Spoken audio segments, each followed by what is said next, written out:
The book Hebrews, part 253. I'm Professor Hannes Redinghuis of the First Assembly of Yafashua in South Africa, Pretoria, Montana, also international.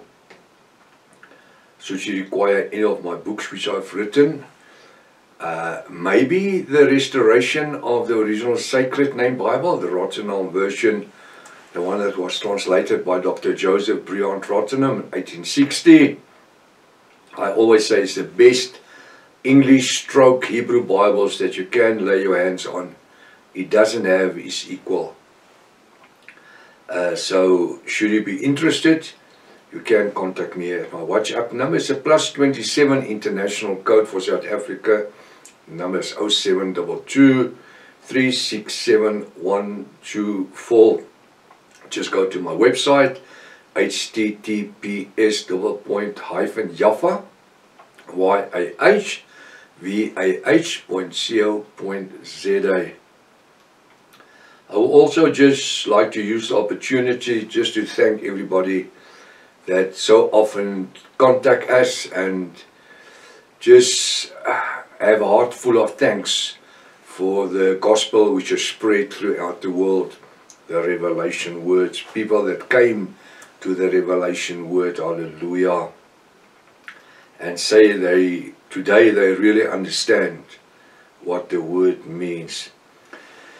If this is the first time that you are about to participate in the study, you're so very welcome. Please go to part 1, start from the beginning, because you missed out on quite a bit of information. Also very important to subscribe to the channel to be able to receive the different notification of all the studies as well as your TikTok messages. Please send this link to your friends and family, to everyone that's dear to you. At least make sure you have a 611 King James Bible, pen and a notepad ready. Welcome to Breakfast with Prof. Hannes. Hallelujah. What a privilege to be together to study the Word, especially when we are busy with Word, Revelation Word, as we are right now. I'm just going to read the scripture that Apostle Paul is using in Hebrews 11 verse 5. The front part, I'm just going to use the front part to get to the second part. By faith Enoch was translated. Listen to my next question. When anyone in 2005 would die, would we say that this person was translated out of this life into paradise or Hades? Definitely. He or she was translated only means that they had died, and we continue the scripture. Now it says that he should not see death. This has been added in one or two of the reviews. When we read the scriptures in Genesis, we does not find anything to say that not to see death. All it says, and Enoch was no more. Now if I die, and Pastor Rika says, Prof. Hannes is no more, what does it mean? It doesn't mean that I've been translated. Yes, I died. I was translated from this earth to paradise. Because the realm of death or Hades doesn't keep us as bright. We go to paradise. So, it does not mean that when it says here that he should not see death, that's Enoch, and was not found.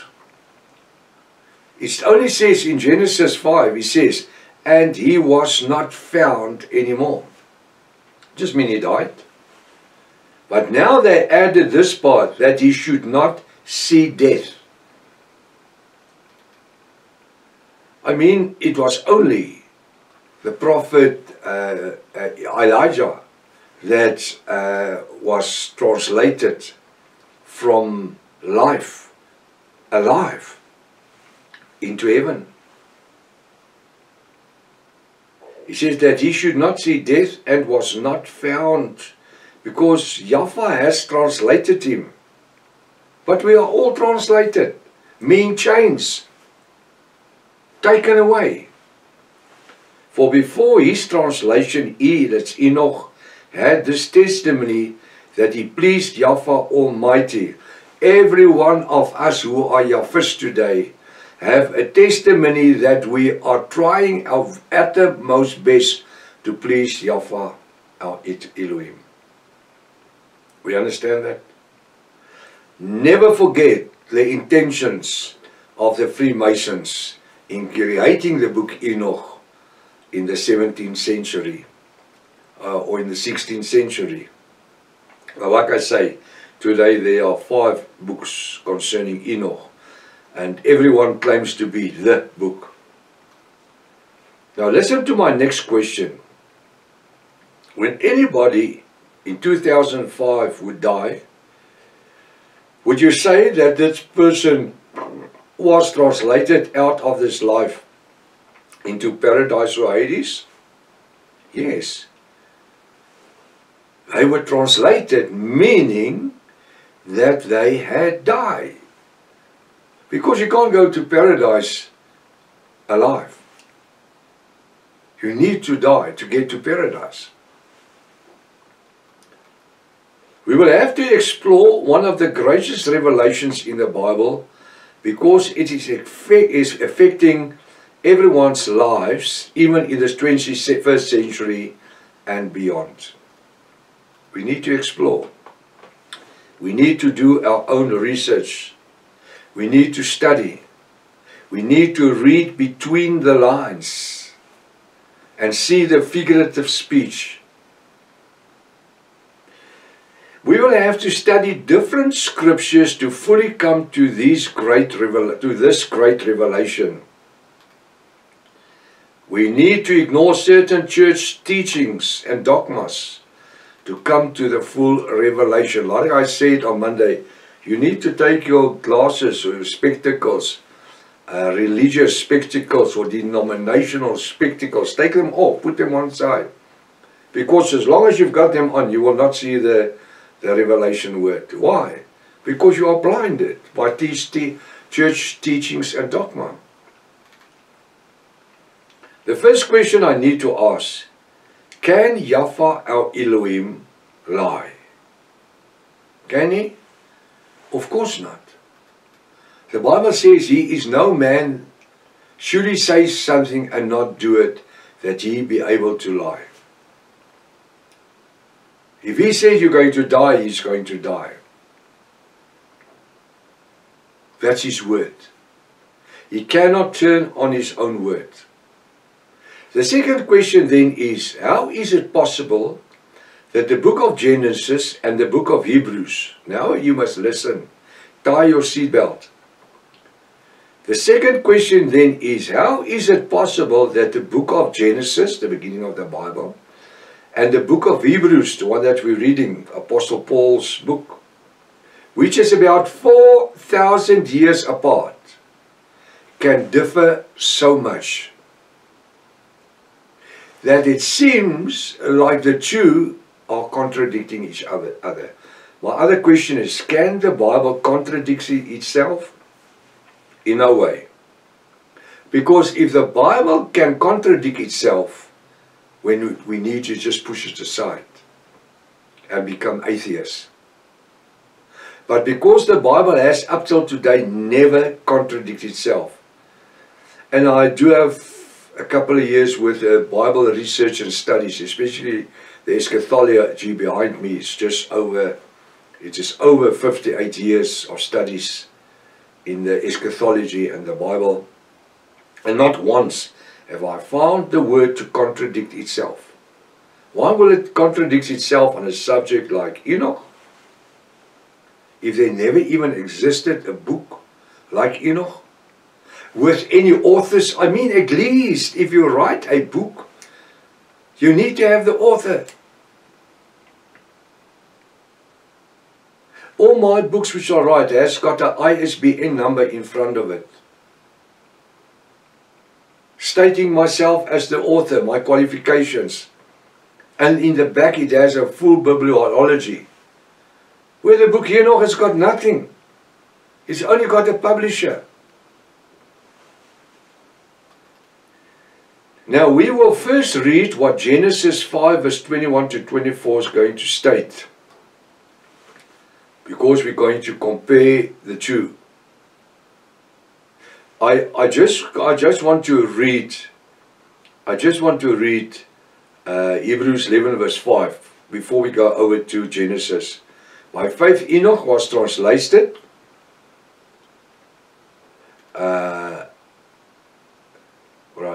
By faith Enoch was translated.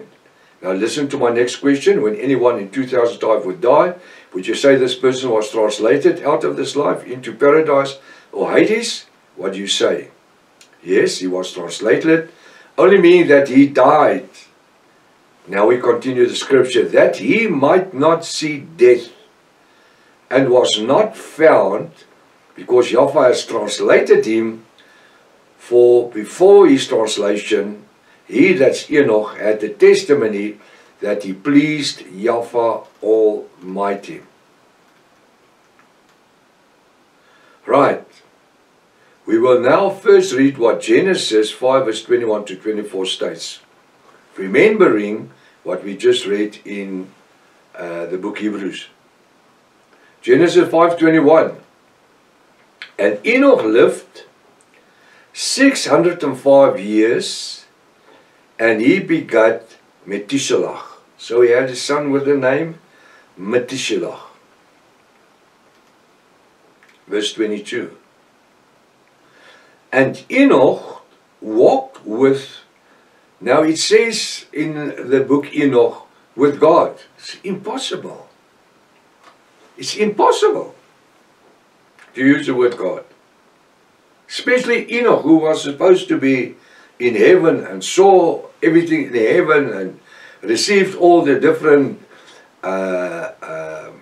instructions, and because the word God only came into existence in the 2nd century. There was never a word in the Bible, especially in the Old Testament, like the word God. Yeah, but Prof, we see the word God all over the Old Testament. No, that was translated to God and Lord after the 2nd century, when the Roman Catholic Church changed the name of Yahweh Almighty, coming from the ancient Hebrew, Yod, Aleph, Hey, Vav, Aleph, Hey, Yahweh. They changed that to Theos in Greek. Theos means God, later becoming God, Lord. And then Theos. And then in the 6th century, it becomes Theos, Kyrios in Latin. In the 6th century, Kyrios, which became Lord and God. But in the 2nd century, the word God means Ra, the Egyptian sun god, Zeus, the Greek sun god, Isis, the Hebrew of the Roman sun god, which became God and then became Lord. So this could have never been Enoch stating this. And Enoch walked with God. No, it couldn't have been God. With Yahweh. But they didn't know it. After he begat Methuselah, after 300 years, and begat sons and daughters. Who is that? Enoch. Genesis 5:23. And all the days of Enoch were 365 years. All the days, so he lived for 365 years. Now, tie your seatbelt. And Enoch walked with God. That's what it says. With Yahweh. And he, that's Enoch, was not, for God took him. Let's read verse 24. And Enoch walked with God. I'm using the 1611 King James here, because I'm using the word God, which could never exist to start off with. And Enoch walked with God. And he, Enoch, was not. Now when he says, and Enoch was not, that means that he was transformed alive from this earth into heaven? It doesn't say that. If I die and you will ask Pastor Rika, where's Prof? And she says, he is not, or he is no more. What does it mean? It means I've died. It doesn't mean I've ascended alive into heaven. There's not even one indication in that direction. And Enoch walked with God, Yahweh Almighty. And he, Enoch, was not, for God took him. Yahweh took him. It doesn't say alive. This is my argument. We are taught to read things in the Bible that does not exist in the Bible, which is Catholic dogma and New Age dogma, which they want you to believe. It doesn't state, or otherwise I can't read standard, easy written English. And he, Enoch, walked with God. He had a relationship with Yahweh Almighty.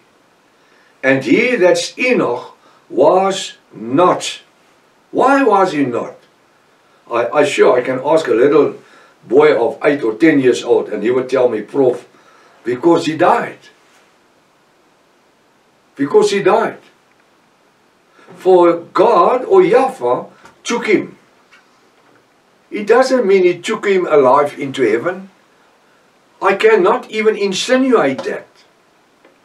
But the book Enoch makes you believe it. Because that's the lies they want you to believe. Right, we're going to stop right here. If it's Father's will, then tomorrow morning we're going to continue. Maranatha. Yahweh is coming back again. Hallelujah.